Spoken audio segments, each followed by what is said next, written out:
Okay, so as of a while ago, I made a video talking about how one of my friends and I aren't really friends, or at least, I say we are, but I really just don't want anything to do with him anymore because, his shady business practices, and it just goes to show you that ignorance can really ruin a friendship and all that. But anyways, I wanted to make this video because I was kind of inspired to after, this is just ridiculous. Like, people do this shit in business all the time, and people just don't, and people are fine with it. And so, I'm just going to encourage people that actually care enough to how you can save a lot of money in the end before somebody attempts to rip you off, if that's the case. And 10 ways how you can financially prepare yourself, not just with money, but rather how to look in different areas you didn't even know even existed. Like tricks to shopping. Think of it like this. Okay, so before you buy something, have you ever remember those websites like Lending Tree and Trivago? Yeah, you might have seen the TV commercials for them, like television. Like Trivago compares like sites, like side by side, like websites. And if you're going to open up a website, I recommend doing this. This is actually a really good website to get involved with, like something that compares like so many different websites, like side by side, like their prices, so people like know what to look for. And it's like a lot faster and easier. Lending Tree does the same thing, but with banks, and they say like their slogan was always, "When banks compete, you win."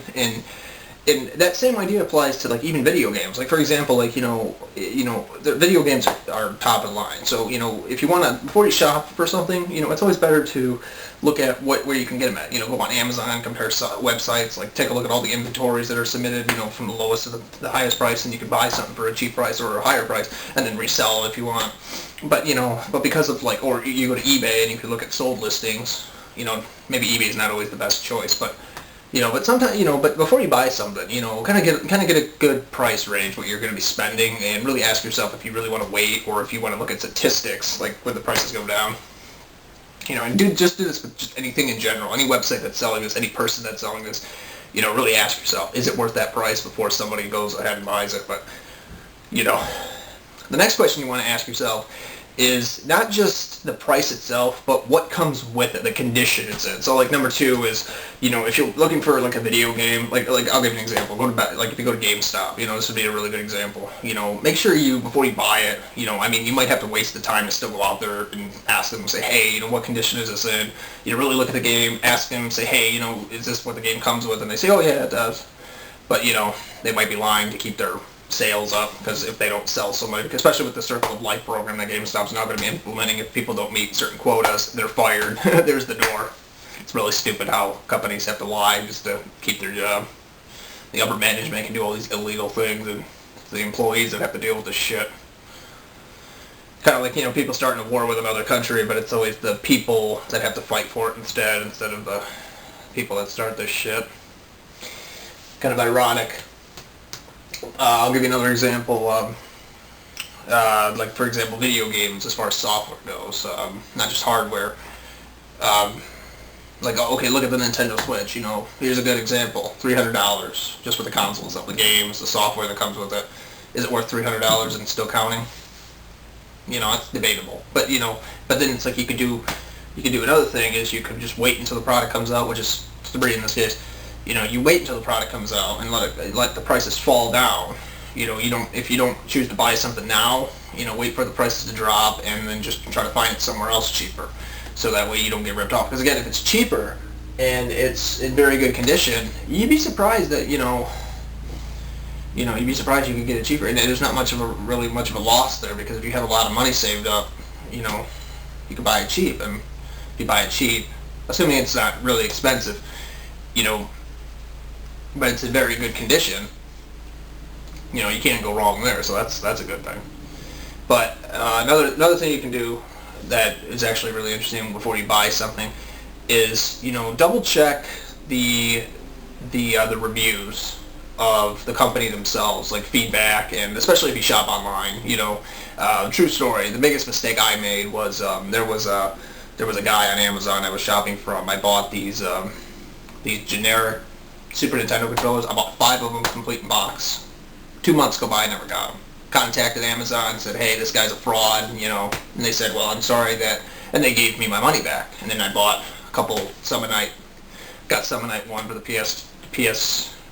PlayStation 1, and then I got the Summonite is another Japanese game for the DS, and the Summonite series is $15. Like both, they were like $7.30, but each. But Japanese games are cheap, so imports are, regardless of what people say about them, if you can learn Japanese, it's a lot better than trying to, especially like for the retro market. If you're trying to get into the retro market, trying to buy like all these games, you're better off like Mega Man X3, for example, for the Super Nintendo is like $200, almost $300 just for the case alone, or the game, and then you're better off just buying the Super Nintendo's, the Super Famicom, the Japanese version for like $30, complete in box and everything. So what a big difference that makes. You can save $270. It might take a while to get to your house, but you have the way the Asians do business, they're actually a lot better than people in the United States the way they do business. Not as many shady people.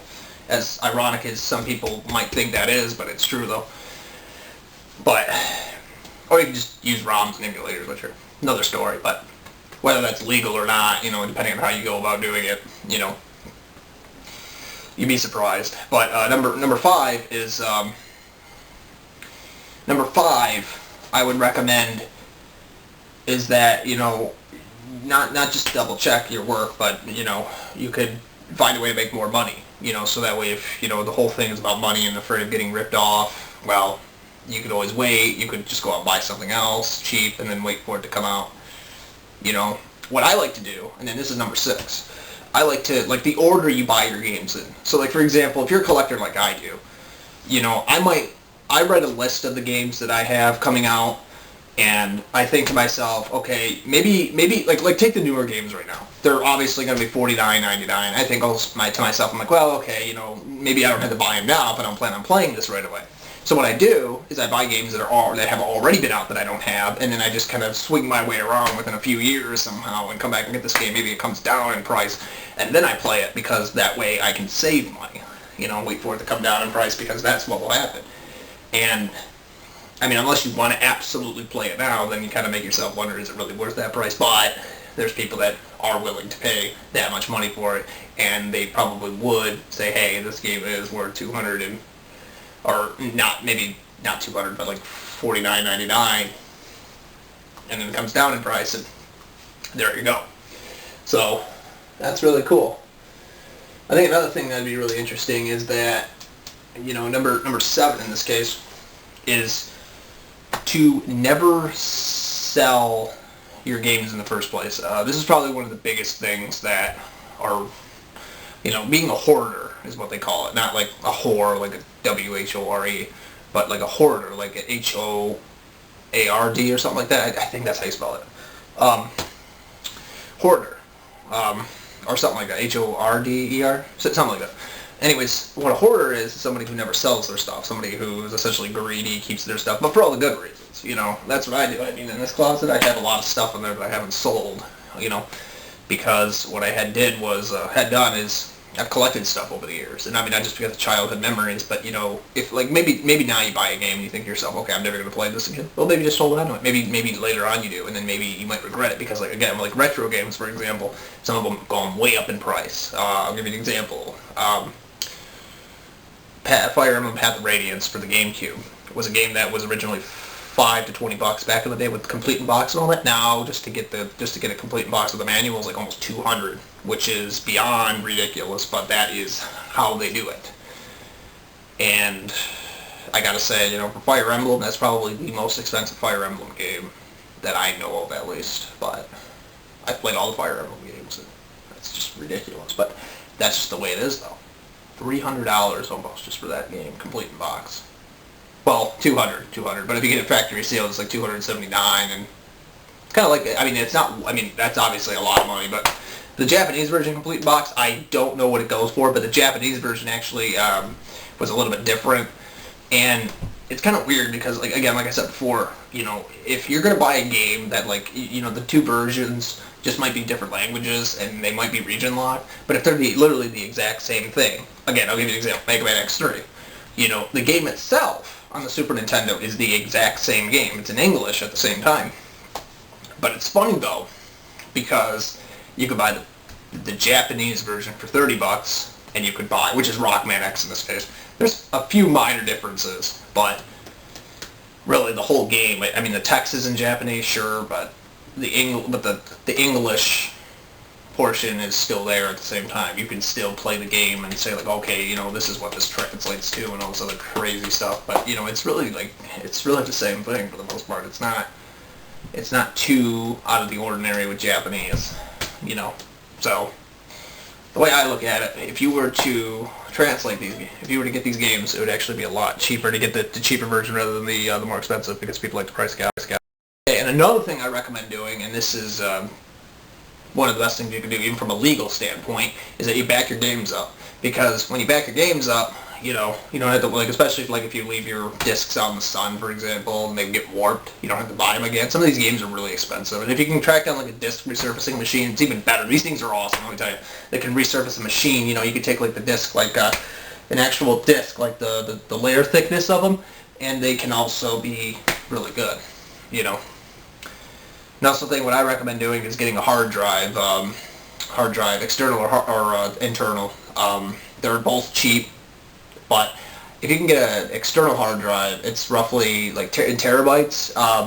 They're usually 1 terabyte is 1,024 gigabytes. It's really cool, actually. How many terabytes you get. You can do this because rather than paying $300 for a game, you can buy an external hard drive, get the game somehow, again legally of course, or if you want. Okay, and probably another really important one is only buy from people that you absolutely trust. Another thing that's really, this won't be the 10th one, but this will just kind of be a plus, an added one, so maybe 11 tips, is that you should always, the more important something is to you, or the more money you're spending on something, take it much more seriously than that of something that's cheap, or cheap as in depending on the going rate for it, and how much you really can get for it in exchange. Because whether you're looking at trade-in values or just buying something, supply and demand, everybody's always going to want top dollar for it, and depending on who you buy and who you ask. So if you know someone personally, bargain with them. That's number 10. Buy from people that you know, or rather than using money as currency, do favors for people. Say, hey man, I notice you have this. Are you willing to part with it somehow? Do people favors. But do things do things for people that will lead you to want to help people out, because that's just that's just how you're going to be able to get by in this world. You should love everybody and help people out, but at the same time, if people are just going to do stupid things to you and stuff like that, well, you can still be good friends with them, but they don't have to know that they don't have to know that you are really secretly not. You just put them at the back of the line in some cases, and for all the people that are really your good friends, you really aren't going to just take advantage of them, but at the same time, though, you're not going to just try to up and leave from them either in some aspects. But until they kind of, you're playing fair is fair. If people are going to do this stuff to you, then it's well, I could go somewhere else. Because especially in this day and age, there's so many other people out there selling the exact same thing, but in a different aspect. So why buy it from them if somebody else has got it even better? This guy's willing to give it away.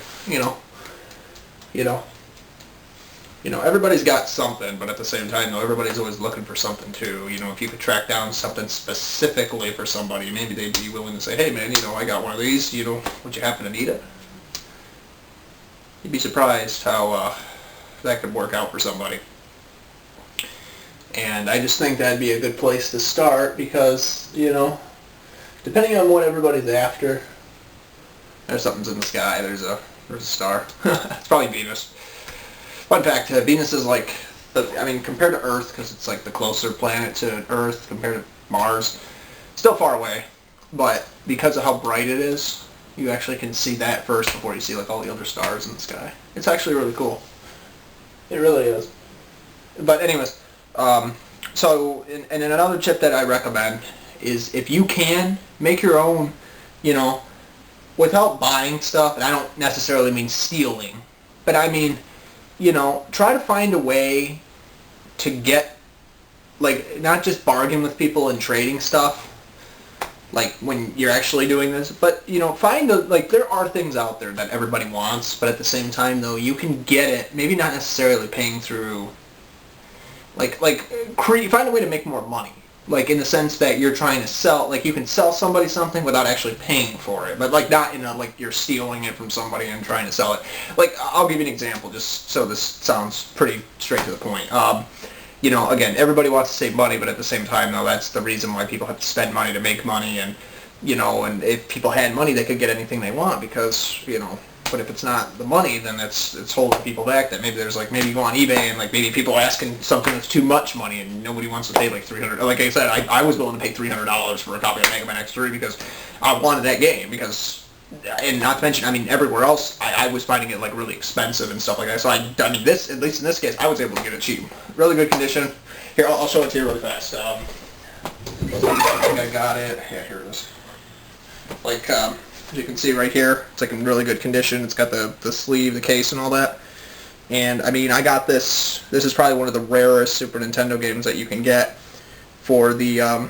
obviously Super Nintendo, but the Japanese version, which is called Rockman X3, and it's just the same game, but it's in Japanese instead of English, but the price on it is much, much different than that of, let's say, Mega Man X1 and X2, and then there's all these other Mega Man games that are out there that are probably just as expensive, or a little bit cheaper, but like still kind of expensive in the sense that you would be very, very shocked at how that industry has risen. But the reason I paid $300 for it was because, you know, I bargained with a lot of people. I translate stuff for people. I make good money doing what I do. So, I mean, obviously, I got a good job. So what I'm trying to say, though, is, you know, everything takes time.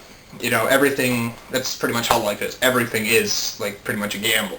So, in conclusion, what I would recommend doing is probably the best tip I can give to you, aside from, you know, instead of ripping people off or being scared of being ripped off by someone, is find a way just to make more money to the point where, just in case, like, you know, you have to buy something now, you know, or you could buy it later.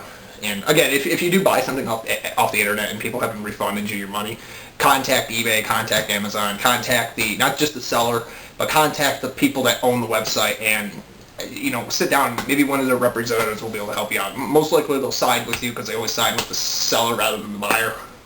So that makes sense. But what I just want to say in conclusion is this. You know, find a way to make more money, but do it in a legal sense. And do it in a fair aspect, too. Don't try to rip people off. Don't try to piss anyone off. Because, again, it's just going to, you know, you can make much more progress if you sit down, help people out, and try to, and be open-minded to helping more and more and more and more of these people out, than just hating people and saying, oh, well, that's just the best I can do for you, and just price gouge people. You know, you don't have to do that. You can literally be fair to people based on how much something is worth, and then sell it to them for that price. You know, maybe a little bit higher in some cases, because, you know, you got to make, I mean, if you're going to buy and resell something, I mean, let's say I buy something for $5, okay, and I want to turn around and sell it. Maybe I could sell it for 10 or 7 or 10. I mean, okay, it's not that much more, but I mean, like, you know, but that's a lot more fair than someone who takes something that's $5 and turns around and sells it for 50. Again, GameStop does that. They'll say, like, oh, well, the best we can give you is $4.99 for this game, and then they turn around and sell it for like $45.99 or something like that. Like newer games, like, there's people on YouTube, if you don't believe me, I'll wrap it up like this. There's been people that have gone to GameStop, bought a game from them with pre-orders and everything, solely bought full price, go back the next day and say, I'm done with this game. And they say, oh, well, the best we can give you is $10. And it's like, well, they turn around and sell it for $49.99 or $5 off the new price. And it's like, you know, you gotta be fucking kidding me. Now, people say, oh, well, we gotta make money, but let's be honest. You know, some of these games are, I mean, you know, you can still sell people, at least give them, like, maybe 55% of, or 60%. I'll be honest with you. If I was buying and selling games, you know, I would give people, I mean, it would probably take a little bit of time, yes, and if they bought it from me directly and pre-orders, I would give you back what you bought for it, pretty much. Like, I mean, I'd give you a good 70% back, or, you know, if you bought something from me and it was like, that's how much you paid for it, and then you came back to sell it again, I would give a majority of your money back. I mean, I think that's how it should be. Because, again, even if GameStop is only making 20% of, like, what they sell things for, and not just price gouging, they'd still be making like millions of dollars. It's, that's, look at the way Asia does business. In their culture, price gouging is considered dishonesty, and it is, and it's illegal in some aspects. But what I'm trying to say, though, is if you think about it, hell, even here in the United States, price gouging is considered illegal depending on how much markup percentage you make. But it's not really enforced as likely as you might think it does. So that sounds ridiculous. But my point is, though, people just get away with this stuff because that's just why people price gouge, and it controls the supply and demand. And it's more than just that, because if you see so many other people doing this is what people think that the price is really worth, and then they want more for it. Again, retro games are a good example. People want top dollar for them. Get the Japanese version, much cheaper. I'll give you another example. Look at Valkyrie Profile for the PS1. Great fucking game. I got factory seal. I got the Japanese version, original print and all that, factory sealed for $17. Huge fucking difference. The Japanese version has more content than the English version does. Instead of paying almost $200 for just a physical copy of 2 discs. I think there's 2 discs, if I'm not mistaken. But you see what I mean? Huge difference. And I know the Japanese market's different than the English, but let's be honest here, though. If it's the exact same game, but just in a different language, why is it, if the majority of it is pretty much the same, but just with, again, different language and different content, why is it more money than the English version? You know what I mean? I just don't get price gouging. Again, I'm not an idiot. I just question things, People want to make money, but they want to do it for all the wrong reasons. So again, comment, rate, subscribe, favorite, share this video. Hopefully this video helped you guys out. If you have any other questions on how to like really tell if somebody's being ripped off, if you have a question about it or a situation that you don't really know how to approach, ask me and I'll help you figure it out.